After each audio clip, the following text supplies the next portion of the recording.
"Let me shoulder this with you," Cowboy said to the half-naked woman passed out from hard work. The sun was a merciless hammer, beating down on the cracked earth and the splintered wood of the fence posts Abigail was trying to set. Every strike of the mallet against the post sent a jarring shock up her arms, vibrating through bones that ached with a fatigue so deep it felt like a part of her soul. Her chemise was plastered to her back, a useless, damp rag against the relentless heat, her corset and dress having been abandoned hours ago in a desperate bid for relief. Dust caked her skin, mingling with sweat to form a gritty paste in the creases of her elbows and the hollow of her throat. She had inherited this land, this sprawling, unforgiving patch of Wyoming, when her husband, John, had been taken by a fever 6 months prior. He had left her with a mountain of debt, a herd of cattle threatening to wander through the broken fences, and the crushing weight of his unfulfilled dreams. She refused to let them die. She would not be the widow who sold out and ran back east with her tail between her legs. This land was hers now, and she would bleed for it if she had to. The horizon shimmered, a watery illusion that made the distant mountains dance. A wave of dizziness washed over her, blurring the sharp edges of the world into a soft, humming haze. Her head pounded in rhythm with the mallet's impacts. Just one more post, she told herself, her mantra for the past week. Just one more. She raised the heavy mallet one last time, her muscles screaming in protest. The world tilted violently, the brilliant blue sky and the pale, dusty ground swapping places before dissolving into a roaring blackness. The mallet slipped from her numb fingers, thudding softly into the dirt beside her as she crumpled to the ground, a forgotten soldier on a battlefield of her own making. The last sensation she had was the searing heat of the ground against her cheek, a final, brutal kiss from the land she was fighting so hard to tame. She didn't hear the slow, steady hoofbeats approaching, or see the tall figure that dismounted, his shadow falling over her still form like a promise of rain. She was lost in the silent, suffocating darkness of exhaustion, completely unaware that her solitary war had just been witnessed. When consciousness returned, it was not with a jolt, but as a slow, creeping dawn. The first thing Abigail registered was coolness. Not the biting chill of a mountain night, but the gentle, life-giving cool of shade and water. A damp cloth rested on her forehead, and the brutal sun was no longer beating down on her. She blinked, her vision swimming back into focus. A man knelt beside her, his back partially to her as he wrung out the cloth in a canteen. He was broad-shouldered, dressed in dusty, well-worn clothes that spoke of a long time on the trail. His movements were deliberate, economical, with no wasted motion. She tried to sit up, a gasp escaping her lips as every muscle protested. The man turned at the sound. His face was weathered, carved by sun and wind, with a stillness about his eyes that was both unnerving and calming. He wasn't handsome in the way of the men from back east, with their soft hands and easy smiles. His was a face that belonged to the hard country around them, etched with the story of survival. Panic, sharp and cold, shot through her. A lone woman, half-dressed, and a strange man. Her hand instinctively went to her hip, searching for the small pistol she usually carried, only to remember it was back at the cabin. She pulled the torn fabric of her chemise closer around her shoulders, a futile gesture of modesty. "Who are you?" she asked, her voice a dry rasp.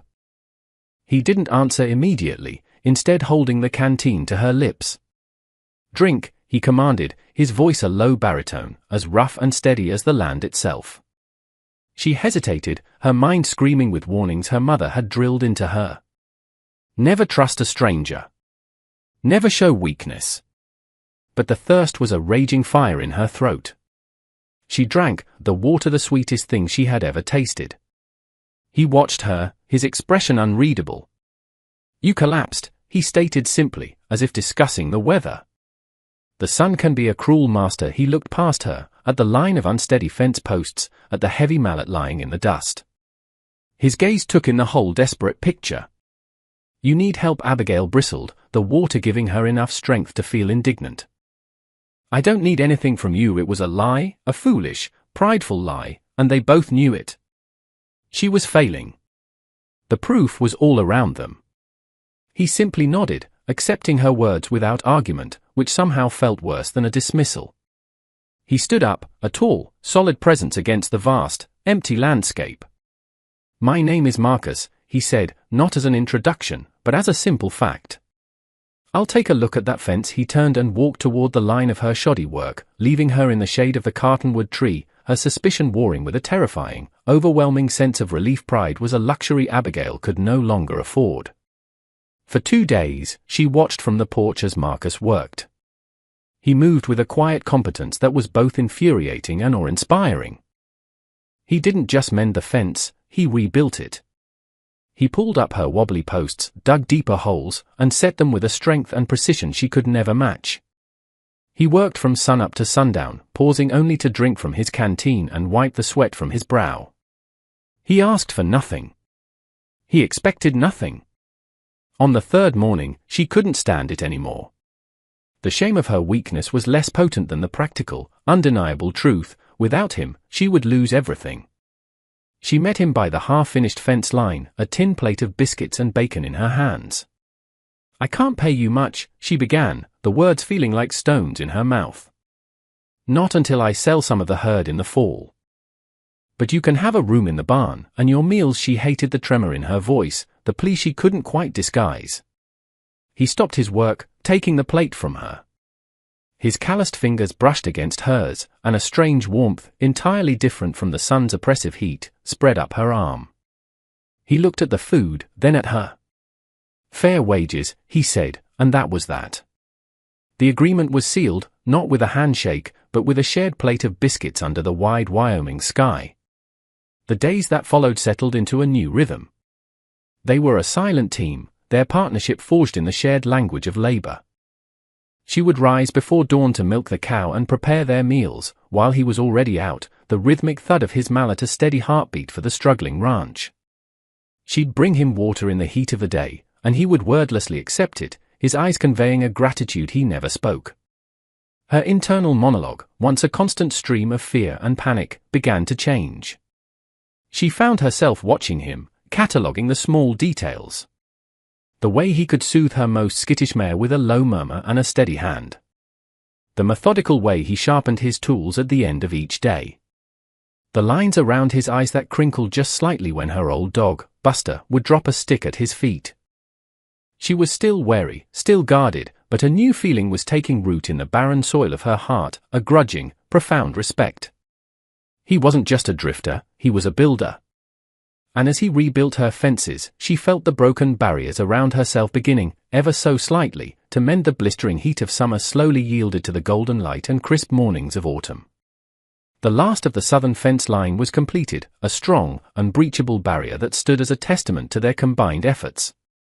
The cattle were secure, and for the first time in months, a sliver of peace settled in Abigail's chest. But a ranch was a relentless beast, always demanding more. The barn roof, which had been a minor worry, became a critical problem as the season turned. A leaking roof meant ruined hay, and ruined hay meant starving livestock come winter. They started work on it together, a new, more intricate dance of cooperation. He was on the roof, pulling away the rotten shingles, while she was below, hauling up new ones on a rope pulley system they had rigged. Their communication remained sparse, but it was efficient. More nails, he'd call down, and she would have them ready. Careful now, she'd warn as a gust of wind threatened his balance, and he would give a short nod of acknowledgement. The silence between them was no longer a void of suspicion, but a comfortable space filled with the sounds of their shared work. The evenings grew longer and cooler, and their shared meals moved from the porch to the small kitchen table.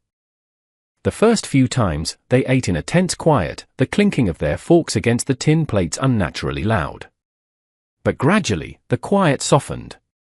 One night, he complimented her stew.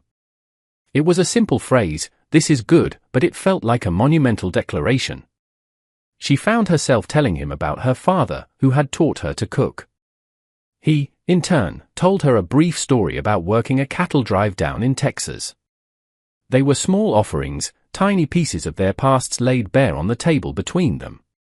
She noticed he had started leaving a small pile of freshly chopped kindling by the back door every morning, saving her one of her most hated chores. She, in turn, took to mending the small tears in his work shirts, leaving them folded neatly on the crate he used as a bedside table in the barn. These were not spoken kindnesses, they were quiet, practical acts of care. They were the gestures of two people who were learning to depend on each other, who were discovering that the weight of a struggling ranch was easier to bear when the load was shared. The respect she felt for him was now mingled with a burgeoning, unfamiliar warmth, a fragile hope taking root as the leaves on the cottonwood trees turned to gold. The change came without warning, a brutal shift from the crisp beauty of late autumn to the raw fury of winter. The sky, a placid blue one moment, turned a bruised, menacing grey the next. The wind began to howl, a low, mournful sound that rattled the window panes and clawed at the new shingles on the barn roof. Marcus was out checking on a newborn calf and its mother when the first flakes began to fall, not the gentle, drifting snow of a peaceful winter's day, but a hard, stinging sleet driven by a gale-force wind. Abigail watched from the cabin window, her heart pounding a frantic rhythm against her ribs. The world outside was disappearing, swallowed by a churning vortex of white. Visibility dropped to mere feet. He had been gone too long. Tying a rope around her waist and securing the other end to the porch railing, she ventured into the maelstrom, calling his name until her throat was raw. Just as a terrifying despair began to set in, a large shape materialized out of the blizzard. It was Marcus, half carrying, half dragging the weak calf, its mother stumbling behind him. He was covered in snow, his face grim and set against the punishing wind. Together, they wrestled the animals into the relative warmth of the barn and fought their way back to the cabin, slamming the door shut against the raging storm. For 3 days, the blizzard howled. They were prisoners in the tiny, 2-room cabin, the world reduced to the 4 walls around them and the endless, roaring white outside. The forced proximity was absolute. There was no work to be done, no fences to mend, no escape from each other's presence. The first day was tense, the small space crackling with an unspoken energy. But as the storm raged on, their defenses began to crumble. They huddled by the fire, the only source of light and warmth. To fill the oppressive silence, they began to talk. Truly talk. He told her about his family, a wife and son lost to cholera on the Oregon Trail years ago, a tragedy that had untethered him and set him adrift. He spoke of it with a flat, emotionless tone that was more heartbreaking than any tears. Abigail, in turn, spoke of John, of their shared dreams for this land, but also of her secret fear that she was not strong enough to see it through alone.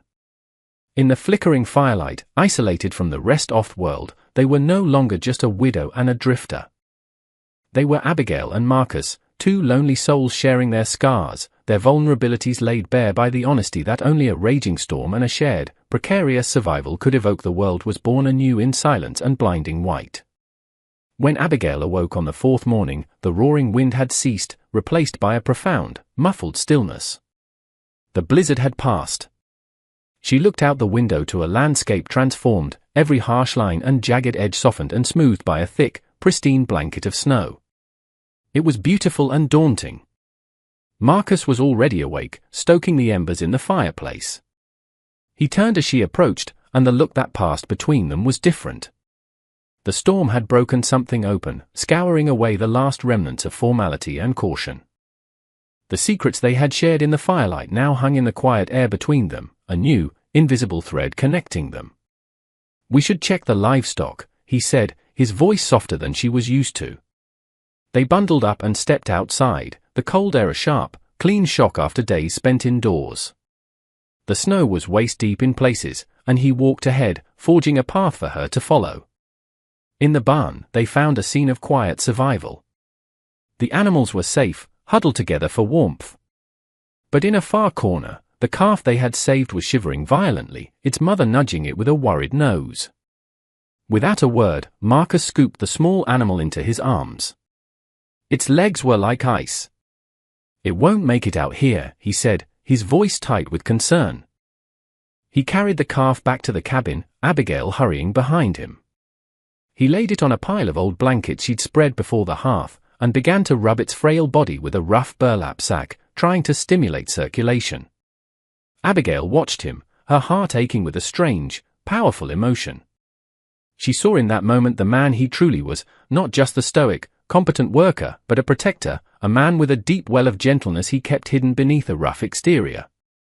He murmured soft, encouraging words to the animal, his large, calloused hand surprisingly tender. She knelt beside him, adding her own warmth and touch to the effort. As they worked together, side by side, to save this one fragile life, Abigail knew with absolute certainty that the last of her walls had crumbled into dust. The practical arrangement was long gone, replaced by a bond forged in hardship, sealed in crisis, and now, finally, acknowledged in the quiet intimacy of a shared, gentle act. Hope was no longer a fragile seedling, it was beginning to bloom, warm and bright. In the middle of the frozen landscape, winter tightened its grip, a long, relentless season of bitter cold and hard work. The days were a constant battle against the elements, a cycle of chopping wood, hauling water, and ensuring the livestock were fed and safe from the biting wind. Yet, the hardship felt different now. It was no longer a solitary struggle but a shared endeavor. They moved around each other with an unspoken understanding, an easy synchronicity that made the heaviest tasks feel lighter. The cabin, once a lonely shelter, now felt like a warm, vibrant home against the starkness of the frozen world. The space between them, once measured in feet and cautious silence, had shrunk to inches and was filled with a palpable, humming energy. It was in the small moments that the change was most profound. An accidental brush of his arm against hers as they passed in the narrow hallway sent a thrilling shock through her entire body. The way his eyes would find hers across the dinner table, holding her gaze for a beat longer than necessary. He started to smile more, not a wide, easy grin, but a small, quiet lifting at the corners of his mouth that was reserved just for her. One evening, after a day spent digging out a snow-drifted path to the well, a task that had left them both exhausted and chilled to the bone, she found him on the small porch. He was leaning against a post, staring up at the brilliant, cold stars that glittered in the ink-black sky. He didn't seem to notice the cold. She came out with a thick wool blanket, wrapping it around his broad shoulders. He turned, surprised, his breath misting in the frigid air. "You'll freeze," she said softly. He looked down at her, his expression serious in the pale moonlight. "I wasn't planning on staying through the winter," he admitted, his voice a low rumble. "I never stay in one place for long." Abigail's heart clenched. She had known, of course, that he was a wanderer, but she had allowed herself to forget. "The spring thaw will open the roads," she said, her own voice barely a whisper, stating the practical truth that felt like a knife twisting in her gut. "Yes," he said, his gaze intense. "It will." He reached out, his gloved fingers gently touching her cheek. "But I find I'm no longer in a hurry to see what's on the other side of those mountains. I'm no longer looking for the road." In that moment, under the vast, silent watch of the stars, the slow burn of respect and affection finally ignited into a clear, undeniable flame. The first sign of the thaw was the sound of dripping water, a steady, rhythmic tapping of melting icicles on the cabin roof. It was the sound of the world waking from its long slumber. The harsh white landscape began to recede, revealing the damp, dark earth beneath. Patches of green appeared on the southern-facing hills, and the creek, frozen solid for months, began to flow again with a joyful, gurgling rush. The entire world seemed to be breathing a collective sigh of relief, and Abigail felt it in her own soul. The ranch, which had been a place of struggle and survival, was now thrumming with the promise of new life. Her favorite mare, Daisy, gave birth to a long-legged, wobbly foal one bright April morning. It was a perfect, healthy colt, and its arrival felt like a powerful symbol, a sign from the land itself that their hard work was bearing fruit. Abigail and Marcus stood together, leaning on the fence of the corral, watching the foal take its first uncertain steps. It stumbled, then found its footing, nudging against its mother's side. A feeling of profound contentment washed over Abigail. This was what she had fought for, bled for.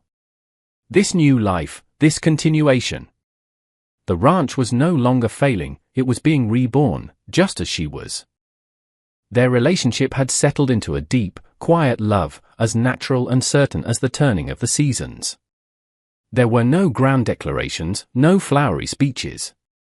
Their love was expressed in the way he would take the heavier bucket from her hands without being asked, in the way she would save him the last piece of pie, in the comfortable silence they could share while watching the sun go down.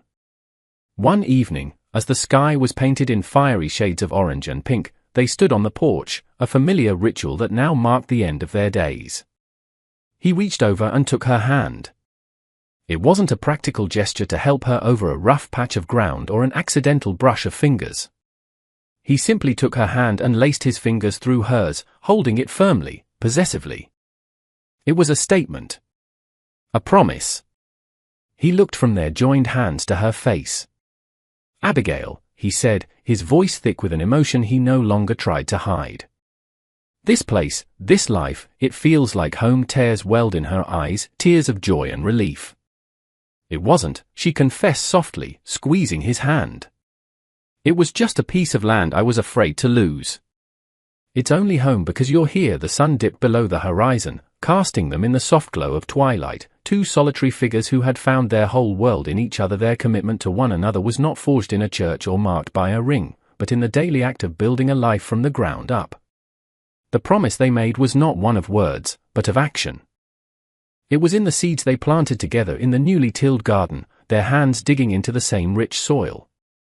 It was in the plans they drew in the dirt with a stick, mapping out a new pasture or an extension to the barn.